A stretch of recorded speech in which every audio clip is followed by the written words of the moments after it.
Africa's healing science, a true story of knowledge, nature, and progress. Africa's medical history did not begin with folklore. It began with observation, experimentation, documentation, and care. Long before modern hospitals, African societies studied the human body the same way they studied the stars, the soil, and the seasons, carefully, patiently, and with purpose. In ancient Egypt, medicine was already a structured science over 4,000 years ago. Physicians specialized. Some treated the eyes, others the heart, others bones. Surgical tools made of bronze and copper were used to set fractures, stitch wounds, and even perform early forms of surgery.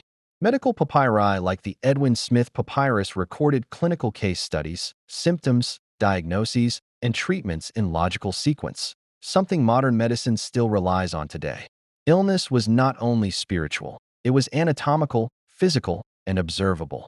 As we move south across the continent, healing knowledge traveled through generations in different forms. In West Africa, healers mastered herbal pharmacology. Roots, bark, leaves, and minerals were combined with precise measurements, not guesses. Plants used to reduce fever, stop bleeding, treat infections, and ease childbirth were tested over centuries. Some of these same plants later became the basis for modern drugs used globally. In East and Central Africa, bones were set with remarkable accuracy. Archaeological evidence shows healed fractures that could only have resulted from skilled medical intervention.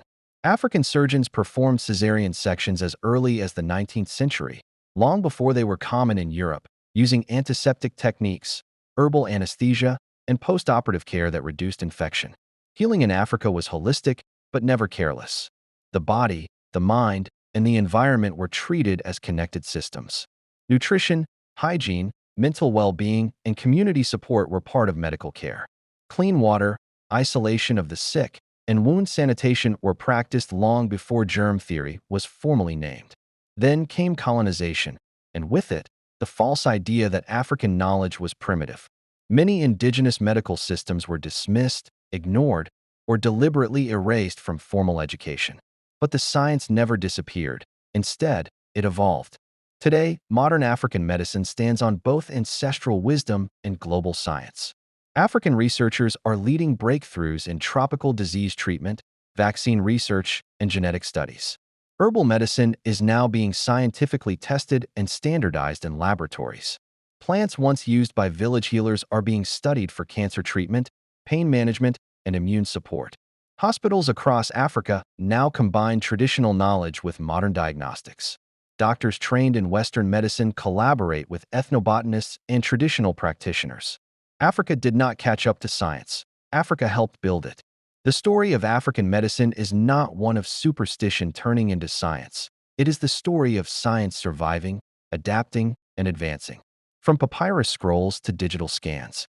From herbs in clay bowls to pharmaceuticals in sterile labs. Africa's healing science continues, alive, respected, and evolving.